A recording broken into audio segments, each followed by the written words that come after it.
कहानियाँ कई बार इसलिए सुनाई जाती हैं कि जो हम बात कहना चाहते हैं उसके पीछे का तथ्य आसानी से समझ में आ जाता है। इसीलिए हम अपनी बात को कहने में कहानियों का सहारा लेते हैं।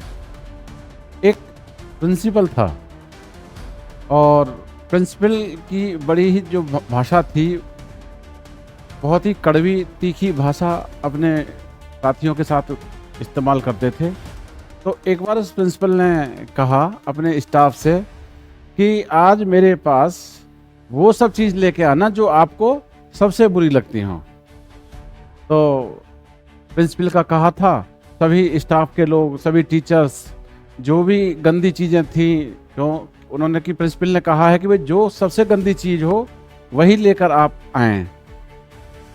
कोई टीचर कीचड़ ले आया, कोई टीचर सड़े हुए फल ले आया, कोई टीचर कोई और बुरी चीज़ ले आया, कोई बदबू की चीज़ ले आया। तो एक टीचर एक मृत मनुष्य की कटी हुई जीभ लेकर आए। तो प्रिंसिपल ने कहा कि ये तुम क्या लेकर आए, ये जीभ कैसे गंदी हो सकती है? कि सर, यदि इस जीभ से कोई कड़वी बात बोली जाए तो वो तलवार की धार से भी बुरी होती है और वो इन बदबूदार चीज़ों से भी बुरी होती है। इसलिए मेरी नज़रों में जीभ सबसे ही बुरी चीज़ थी।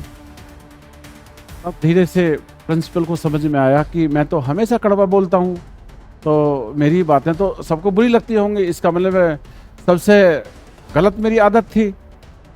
फिर उसी दिन प्रिंसिपल ने कहा कि कल सभी मेरे स्टाफ के साथी वो सब अच्छी अच्छी चीज़ें लेके आएँ जो आप सबको बहुत अच्छी लगती हों। तो अगले दिन सभी स्टाफ के लोग, कोई सेब लाया, कोई रसमलाई लाया, कोई दूध दही, कोई सुंदर सीनरी, कोई कुछ। तो वही व्यक्ति फिर दोबारा एक मृत मनुष्य की कटी हुई जीभ ले आया। उसको देख के प्रिंसिपल बड़ा चौकन्ना हुआ। प्रिंसिपल ने कहा कि कल तो तुम कह रहे थे कि ये जीभ बहुत बुरी है और आज तुम इस जीभ को अच्छी चीज़ों में भी ले आए। कि सर, यही तो अंतर है इस जीभ का।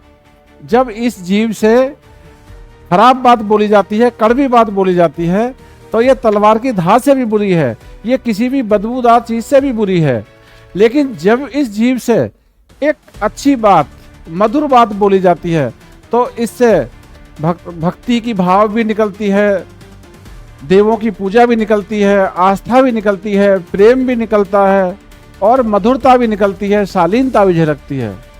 तो भाषा का फर्क है कि ये जीभ अच्छी भी बहुत है और ये बुरी भी बहुत है। देखिए, कहते हैं कि जब जीभ पे जख्म हो जाता है तो सबसे जल्दी भरता है। शरीर के दूसरे घावों की तुलना में अगर जीभ पे जख्म हो गया है तो वो सबसे जल्दी भरता है। लेकिन यदि इस जीभ के कारण किसी के मन पे जख्म हो गया है, किसी की बेइज्जती हो गई है, किसी के साथ खराब व्यवहार किया है, तो वो जख्म दिया हुआ जीभ का जीवन में भी नहीं भरता है। तब उस प्रिंसिपल को अपनी गलती का एहसास हुआ कि मैं जो अपने साथियों के साथ खराब व्यवहार कर रहा था वो वाकई में गलत है, मुझको मधुर ही व्यवहार करना चाहिए। और इस कहानी के दृष्टांत से उस प्रिंसिपल ने सबक लिया और फिर आगे से उसने मधुरता का भाव अपने व्यवहार में ले आया।